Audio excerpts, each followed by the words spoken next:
Welcome back. एक बार फिर से आप सभी का स्वागत है। हम डिस्कस कर रहे थे mining terminology, open cast mining के डिफरेंट टर्म्स को।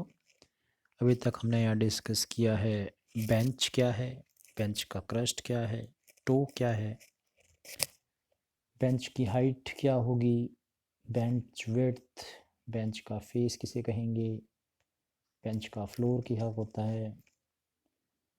आगे हम यहाँ डिस्कस कर रहे हैं bench slope angle. Bench slope angle क्या होता है?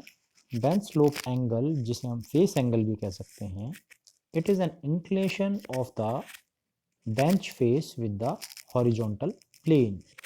से नाम से ही क्लियर है, बेंच स्लोप एंगल किसी बेंच का जो फेस है उसका क्या एंगल है हॉरिजॉन्टल के साथ, उसी को हम बेंच स्लोप एंगल या फेस एंगल कहते हैं।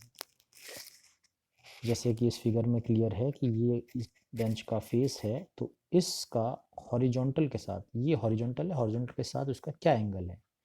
अगर एक डायग्राम बना के दिखाएं कि ये मान लीजिए एक बेंच का फेस है, इस बेंच का फेस वर्टिकल तो है नहीं, ये कुछ ना कुछ हॉरिजॉन्टल के साथ, ये हॉरिजॉन्टल लाइन है अगर, तो ये हॉरिजॉन्टल के साथ एक एंगल बनाता है। इसी एंगल को हम बोलते हैं बेंच स्लोप एंगल या फेस एंगल। अब ये बेंच फेस एंगल कितना होना चाहिए, क्या होना चाहिए? ये bench slope angle is generally kept equal to और less than angle of repose of the bench angle. जो फेस एंगल है वो उस पर्टिकुलर रॉक के एंगल ऑफ रिपोज से छोटा या बराबर हो सकता है। अब एंगल ऑफ रिपोज क्या है वो हम नेक्स्ट स्लाइड में देखते हैं। Angle of repose.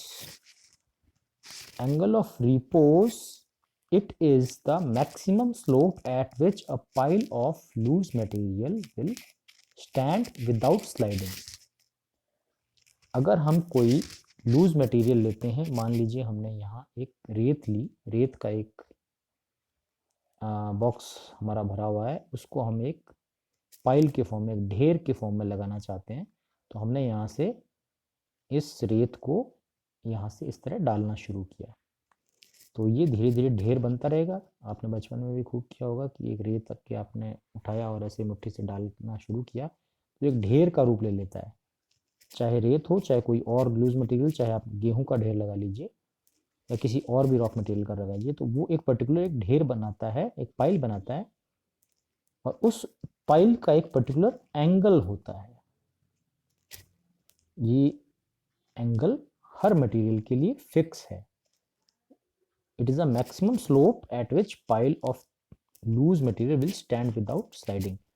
इससे ज़्यादा अगर आप चाहें कि नहीं, मेरा ये जो एंगल है या मेरा जो पाइल है ऐसा ना होकर इतना बड़ा ऊपर चला जाए, तो ये पॉसिबल नहीं होगा आपके लिए। जैसे जैसे आप डालते जाएंगे ये इस तरफ बढ़ता जाएगा, थोड़ा ऊपर बढ़ेगा तो इधर भी बढ़ेगा, लेकिन ये जो एंगल है, इस एंगल की मैं बात कर रहा हूँ, ये एंगल आपका फिक्स रहेगा।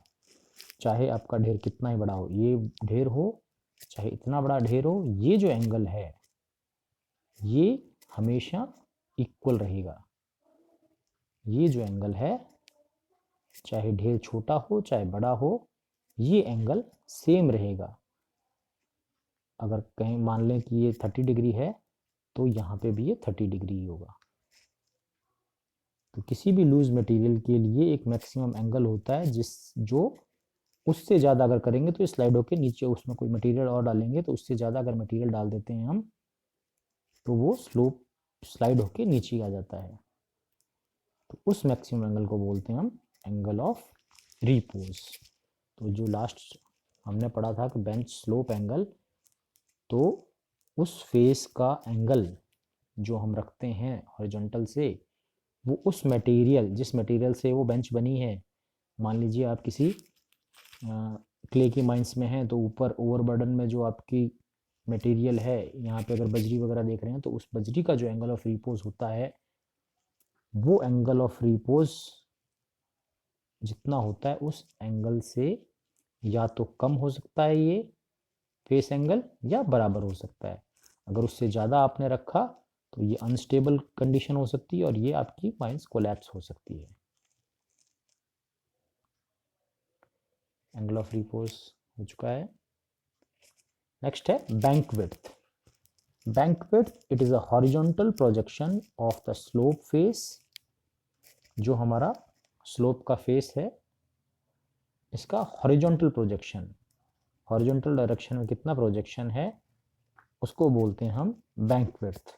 इस डायग्राम में आप देख सकते हैं ये है बैंक विड्थ।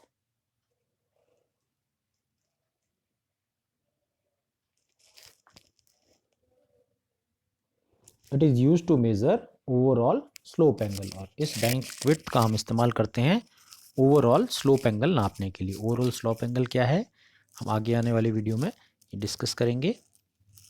और एक बैंक विड्थ से ओवरऑल स्लोप एंगल कैसे निकलता है ये मैथमेटिकल है। ये आपको समझा सकते हैं कि ये जैसे बैंक विड्थ निकाल ली और बेंच विड्थ हमें पता है तो अल्टीमेटली हमें ये इस पॉइंट से लेके इस पॉइंट तक का डिस्टेंस पता चल जाएगा, और ये हाइट हमें पता है तो हम ये डायरेक्शन निकाल सकते हैं और ये एंगल निकाल सकते हैं। नेक्स्ट है बर्न। बर्न क्या होता है? A heap of broken rock material created along the crust to project the operating equipment from falling lumps of ground। क्या होता है कि ये जो हमारी बेंचेस होती हैं इन बेंचेस के जो क्रस्ट वाला पार्ट है इसके पास हम कुछ ढेर लगा देते हैं ब्रोकन रॉक्स का, जो हमारे काम का मटेरियल नहीं है, ओवरबर्डन के रूप का है, उसको हम यहाँ पे एक ढेर लगा देते हैं, जिससे फ़ायदा हमें ये मिलता है कि हमारा जो यहाँ से ट्रैफिक है, जो हमारा मूवमेंट है हमारे गाड़ियों का, हमारे इक्विपमेंट्स का, उसको एक सेफ्टी प्रोवाइड होती है मैन एंड मटेरियल को कि ये यहाँ से नीचे ना गिरे। साथ ही साथ ये नॉइज़ पॉल्यूशन को भी कम करने के लिए काम में आती है। ये इसको साधारण समझ सकते हैं कि एक दीवार है छोटी सी जो कि बेंच के एकदम कॉर्नर पे एक रेलिंग टाइप, जैसे सीढ़ियों में रेलिंग होती है ना कि रेलिंग से इस तरफ ना कोई गिर जाए, तो बस ये एक रेलिंग है जिससे जो एक सेफ्टी प्रोवाइड करती है। और नेक्स्ट बची हुई जो हमारी माइनिंग टेक्नोलॉजीज़ है उसे हम नेक्स्ट वीडियो में डिस्कस करेंगे। थैंक्स।